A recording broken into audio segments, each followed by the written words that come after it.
Hello everyone, स्वागत करती हूँ आप सभी का टीचिंग गोल्स के इस लर्निंग प्लेटफॉर्म पर। आई होप कि आप सभी लोग अच्छे होंगे। आज जो आपके लिए वीडियो लेकर के आई हूँ वो आपके लिए बहुत इंपॉर्टेंट वीडियो है। मेरी आवाज़ बिल्कुल भी ठीक नहीं है, बट ये जो वीडियो है आपके लिए इतनी इंपॉर्टेंट है कि मुझे इसको बनाना पड़ रहा है ताकि चीज़ों में आपके अंदर क्लियरिटी आ सके। ठीक है, आज आपके सामने आपकी जो वैकेंसी है, जो कि मोस्ट अवेटेड वैकेंसी थी HSSC TGT एग्ज़ाम का, जो आया था पिछले साल सितंबर में, जिसको अक्टूबर में वापस ले लिया गया था।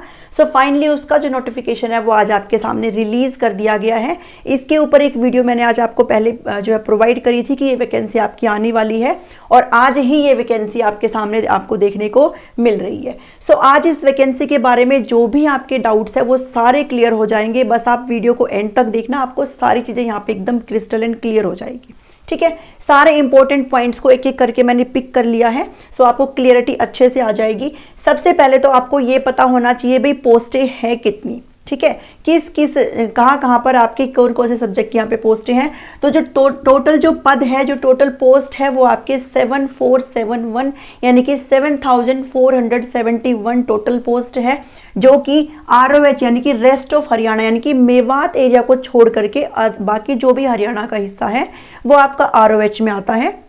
और ROH के अंदर आपकी 6219 पोस्ट है, और जो मेवात का एरिया है उसके अंदर आपकी 1252 जो है पोस्टें हैं। ठीक है, आपको स्क्रीन पे अच्छे से सारी ही पोस्टें दिख रही होंगी। आप थोड़ा सा पॉज करके चीज़ों को और उनको भी अपने कैटेगरी अनुसार आप जो है देख लेना उनको, और अच्छे से उसको एनालाइज कर लेना।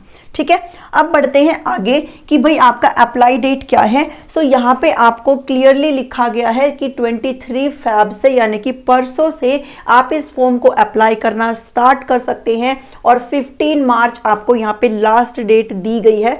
आप बिल्कुल भी एंड टाइम का वेट नहीं करना। अगर आप अपने आप में बिल्कुल क्लियर है, आपके पास सारे डॉक्यूमेंट्स हैं, आप अपने फॉर्म को टाइमली फिल कर देना, 15 तक का वेट नहीं करना।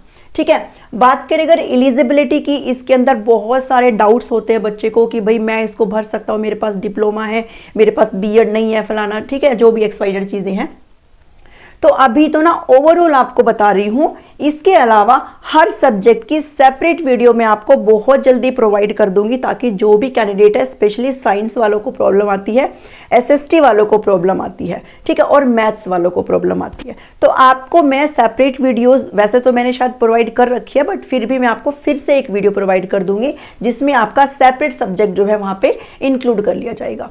बट ओवरऑल आप जो है एलिजिबिलिटी देख लीजिए कि हिंदी और संस्कृत आपका एक सब्जेक्ट होना चाहिए है मैट्रिक या फिर हायर में, यानी कि आपने 10वीं या फिर उससे जो अबोव जो कक्षाएं होती है उसमें हिंदी या फिर संस्कृत एक विषय आपके पास होना चाहिए है इस पोस्ट में अप्लाई करने के लिए। सेकेंड चीज, आपके पास स्कूल टीचर एलिजिबिलिटी टेस्ट का सर्टिफिकेट हो या फिर हरियाणा टीचर एलिजिबिलिटी टेस्ट का सर्टिफिकेट आपके पास होना चाहिए।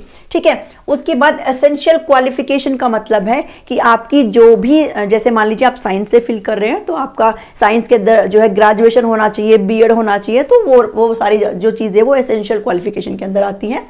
इसके ऊपर आपको एक सेपरेट वीडियो मैं 2-3 दिन के अंदर आपको प्रोवाइड कर दूंगी। आप चैनल को सब्सक्राइब कर लीजिए ताकि जब भी मैं वीडियो डालूं आपको जो है बेल आइकन प्रेस कर लीजिए, आपको नोटिफिकेशन टाइमली मिल जाए। ठीक है, एज की अगर बात करें तो बहुत कंफ्यूजन होती है भाई। यहाँ पे स्पेशली जो है क्लियर लिखा गया है कि 18 से 42 वर्ष की आपकी जो है आयु होनी चाहिए है, और आपके पास ये सारी चीजें होनी चाहिए, तो आप इस फॉर्म को फ्रीली क्या है भर सकते हो। एक इंपॉर्टेंट नोट आप यहाँ पे अच्छे से जो है कर लीजिए कि 33% पोस्ट जो भी XYZ कैटेगरीज होती है, unreserved category, BC category, SC ST, उनके अंदर आपके 33% जो पोस्ट है वो किसके लिए रिजर्व है, वो फीमेल के लिए रिजर्व है। इन केस अगर फीमेल अवेलेबल नहीं होती है तो फिर वो पोस्टें किसको, जो मेल कैटेगरी है उनको दे दी जाएंगी। ठीक है, ये चीज आप ध्यान रखना। एज रिलैक्सेशन आपको यहाँ पे प्रोवाइड किया गया है, जिसके अंदर SC जो कास्ट है उसके अंदर आपको 5 इयर्स का जो है प्रोवाइड कर रखा है, BC बैकवर्ड क्लास के अंदर आपको 5 इयर्स का दे रखा है। डिसेबल्ड यहाँ पे जो भी लोग हैं, अब ये जो डिसेबिलिटी है वो RPDWD एक्ट जो भी 2016 का एक्ट है उसके अंदर आपका जो डिसेबिलिटी का सर्टिफिकेट होना चाहिए है, right of person with disability act 2016 का। सो इसके अंदर अगर आप लोग डिसेबल्ड में आते हो तो आपके पास 10 और 5 इयर्स का यहाँ पे जो रिलैक्सेशन है वो आप देख लेना। मैं पूरा ये जो पीडीएफ है आपको स्क्रीन पे भी अभी नजर आ रहा होगा, पूरा पीडीएफ में आपको टीचिंग गोल्स टेलीग्राम चैनल है, ठीक है, टीचिंग गोल्स टेलीग्राम चैनल है, वहां पर पूरा का पूरा पीडीएफ मैं आपको डाल दूंगी। सो आप अपना रेस्पेक्टिव जो भी ये आपके रिलैक्सेशन है आप उसको देख लेना। अगर आप मिलिट्री बैकग्राउंड से आते हैं, ठीक है, आपके हस्बैंड अगर मिलिट्री में है तो आपको 5 इयर्स का यहाँ पे मिल सकता है। विडोज है या फिर आप लीगली सेपरेटेड वुमेन है तो आपको यहाँ पे 5 इयर्स का प्रोवाइड कर रखा है, एंड सो ऑन, आपको बहुत सारे नीचे भी प्रोवाइड कर रखे हैं, ठीक है। तो आप जो है पीडीएफ को अच्छे से देखना और अकॉर्डिंगली चीजों को यहाँ पे चेक कर लेना, ठीक है। अब बात करते हैं कि भाई जनरल जो फीस की क्या है। अब जितनी अच्छी खासी फीस एचटेट के एग्जाम को फिल करते हुए इन्होंने मांगी हुई है, उससे ही मतलब उतनी ही कम फीस यहाँ पे मांगी हुई है कि अगर आप जनरल कैटेगरी से आते हैं और अगर आप मेल और फीमेल में हैं। अब यहाँ पे एक चीज आपने ध्यान देनी है कि जो भी अदर स्टेट का बच्चा है वो इस फॉर्म को भर सकता है, बट उसके पास हरियाणा का जो टेट सर्टिफिकेट है वो होना चाहिए, ठीक है। उसके पर्टिकुलर स्टेट का नहीं चलेगा, हरियाणा का चलेगा। तो यहाँ पे मेल फीमेल अगर जनरल कैटेगरी से आते हैं, जो कि चाहे वो हरियाणा से हो या फिर वो बाहर से हो, तो उनके लिए 150 रुपये यहाँ पे रखे गए हैं। अगर आप फीमेल कैटेगरी से हो, जनरल के अंदर हो, हरियाणा से हो, तो आपको यहाँ पे 75 रुपीज़ ओनली देने हैं। और अगर आप SC ST कास्ट से, BC या फिर EWS इकोनॉमिक वीकर सेक्शन से आते हैं तो अगर आप मेल हैं तो आपको यहाँ पे 35 रुपये देने, और फीमेल है तो आपको यहाँ पे मात्र 18 रुपये आपको यहाँ पे करने हैं।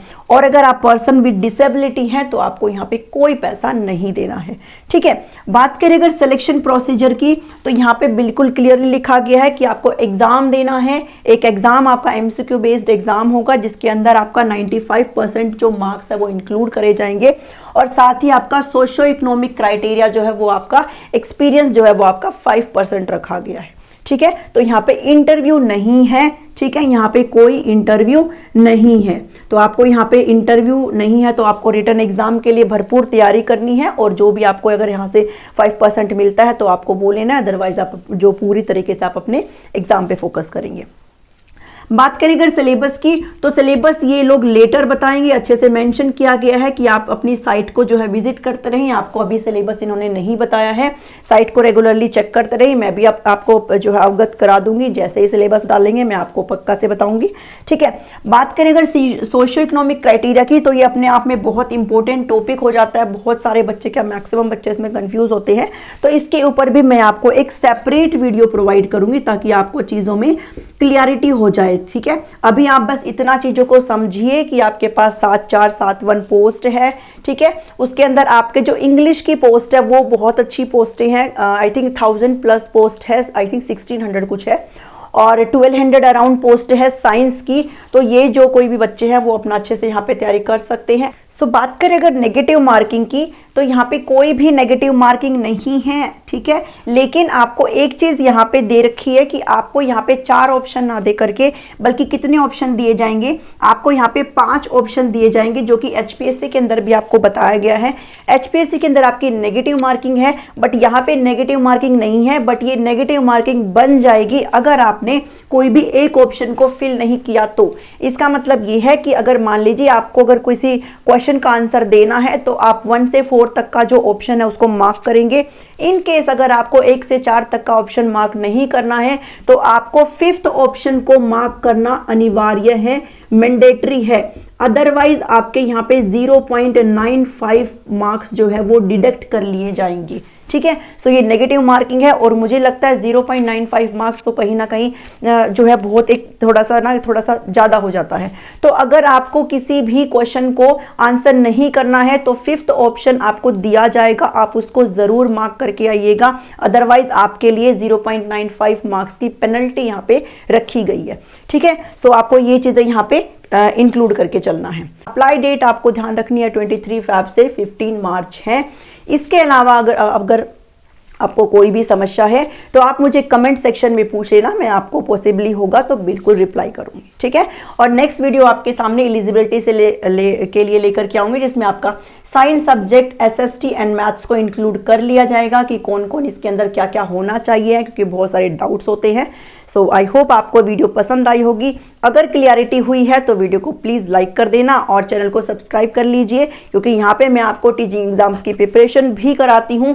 एचपीएससी के स्टूडेंट है तो आपको यहाँ पे पूरी साइकोलॉजी मैंने करवाई हुई है, प्रैक्टिस क्वेश्चंस वहाँ पे चले हुए हैं, और जितना मेरे से हो पाएगा मैं आपको एचएसएससी टीजीटी में भी हेल्प कर दूंगी।